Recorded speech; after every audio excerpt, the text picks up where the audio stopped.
Episode 11 में हम देखते हैं कि सभी को ड्रैगन स्केल मिलता है। ड्रैगन स्केल टुकड़ा होता है जो प्लेट ड्रैगन की स्किन के ऊपर लगी होती हैं।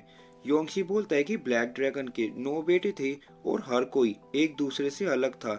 ये जरूर किसी पानी वाले ड्रैगन का है। ली कहता है कि हमें चांगन सिटी के सभी पानी के रास्तों की जांच करनी चाहिए।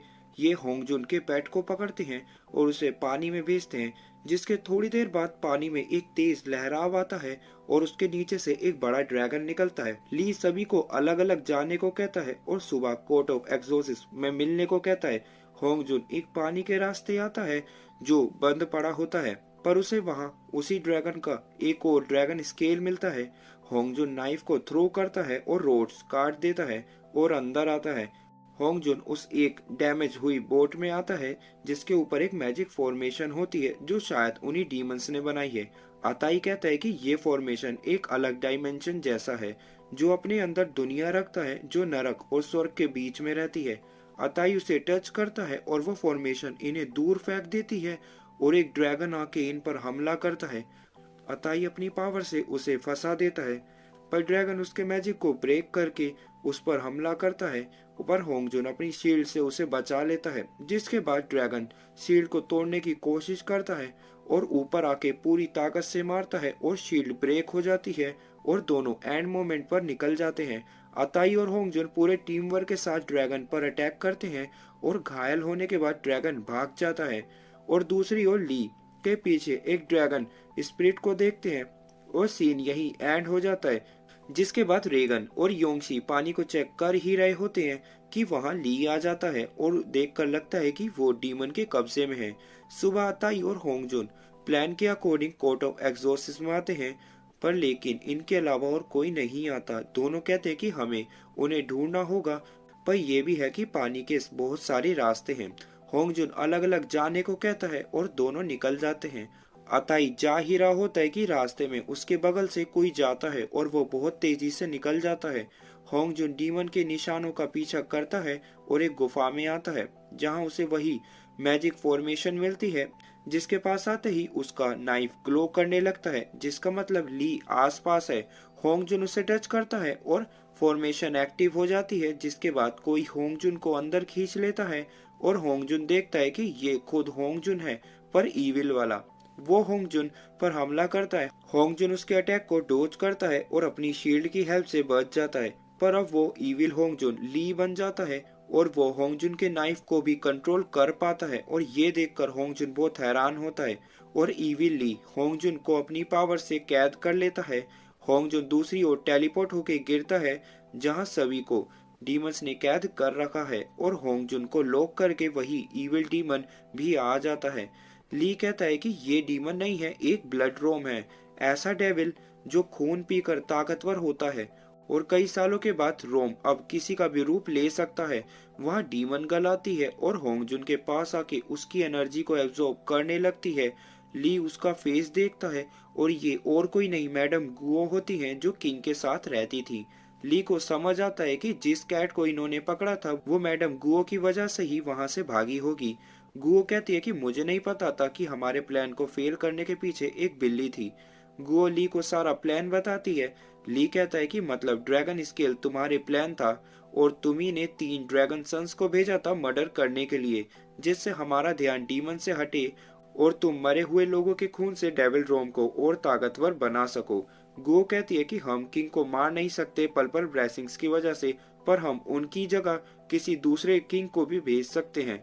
और होंगजुन को कहती है कि तुम्हारे पिता कुंगशियोन ने मेरी बहन को मार दिया। और होंगजुन को मारने वाली होती है कि सीन शिफ्ट होता है और हम देखते हैं कि एक ग्रिफिन आता है और वो और कोई नहीं कुंगशियोन होता है। छोटा लोट कहता है कि यहाँ डीमंस एकदम से बहुत ताकतवर हो गए हैं और एक वॉर होने वाली है। लोट कहता है कि होंगजुन और कोर्ट ऑफ एक्सोसिस से कहना कि सही मौके का इंतजार करे और चले जाता है।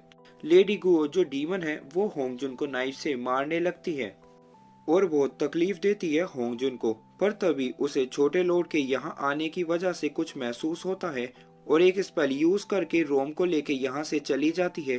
तभी याजी जो कि एक ड्रैगन सन है होंगजुन को मारने लगता है और ली पूरी ताकत लगाकर होंगजुन को बचाने आता है, पर याजी उसे दूर कर देता है।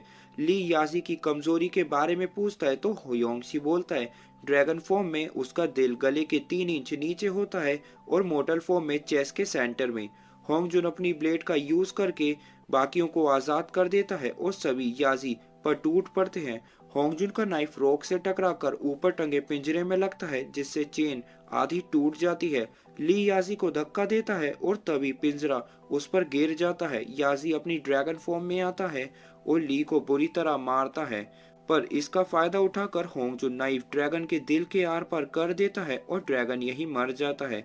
दूसरी ओर अताई को ये दोनों ड्रैगन सन्स मिलकर बुरी तरह मारते हैं और अताई बहुत कोशिश करता है इन्हें रोकने की।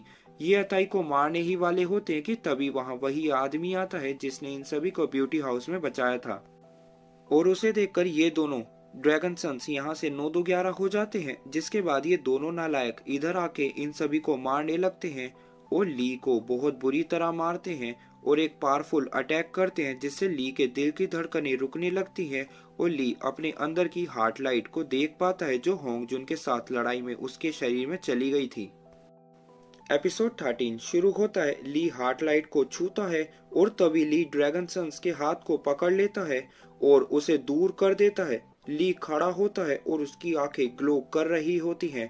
ड्रैगन सन अपनी ट्रू फॉर्म में आता है और ली उसे सिर्फ एक फिंगर से रोक देता है और एक तेज पावर निकलती है ली की फिंगर से जो लिटरली ड्रैगन सन को वैनिश कर देती है। दूसरा ड्रैगन सन भी अपनी ड्रैगन फॉर्म में आता है। ली उसके अटैक से बचकर अपनी सोर्ड को अपने पास बुलाता है और अटैक को डोज करता हुआ ड्रैगन की बॉडी में स्टैप कर देता है और उसकी बॉडी को काटता हुआ निकल जाता है और ड्रैगन सन की कहानी यही खत्म हो जाती है। योंगशी कहता है कि हार्ट लाइट एक हथियार के जैसा है जिससे जुड़ने की वजह से ली के दिल की ताकत खत्म हो सकती है और वो मर सकता है। ये वही पैटर्न बनाते हैं जैसा डीमन गन ने बनाया था और पोर्टल चालू हो जाता है, पर इन्हें पता चलता है कि इन्हें यहाँ से निकलने के लिए एक ऐसा वेपन चाहिए जो यहाँ इनके पास हो और उसी के जैसा दूसरा वेपन दूसरी जगह। कहता है कि मेरा चाकू उसी डीमन गर्ल के यानी लेडी गुओ के पास है और उसका इस्तेमाल करके ये पोर्टल में चले जाते हैं। हम किंग के पैलेस को देखते हैं और ये किंग के लिए फ्रूट्स लेके जा ही रही होती है जिसमें होंगजुन का वही चाकू है और बात कर ही रहे होते हैं कि ऊपर से मैजिक फॉर्मेशन बनती है और ली टपकता है। किंग ली पर बहुत गुस्सा हो रहा होता है कि पूरी कास्ट ही टपक जाती है किंग के आगे। तभी गुओ आके सभी गार्ड से इन्हें पकड़वाने को कहती है। पैलेस में घुसने की वजह से सभी सोल्जर्स मैडम गुओ के काबू में होते हैं और किंग के बड़े से बाथरूम में इनकी गैंग वॉर चालू हो जाती है। सभी सोल्जर्स को मारने लगते हैं और योंगशी अपनी पावर से गुओ पर अटैक करता है, पर गुओ बहुत इजीली सभी को रोक देती है। सभी लेडी गुओ से होंगजुन की रेनबो लाइट लेने की कोशिश करते हैं और उसे हवा में उछाल देते हैं। सभी रेनबो लाइट को लेने भागते हैं और एक दूसरे को मार के दूर कर देते हैं, पर एंड में होंगजुन हार्ट लाइट ले लेता है और गुओ बाहर निकल जाती है और पूरी आर्मी को काबू कर लेती है। ये सभी को बिना मारे रोकने की कोशिश करते हैं पर कुछ नहीं होता। अताई वहां आके सभी पर वही मैजिक पाउडर डाल देता है जिससे सभी होश में आ जाते हैं और लेडी गुओ अपनी असली फॉर्म में आती है और एपिसोड और सीजन 1 यही एंड हो जाता है।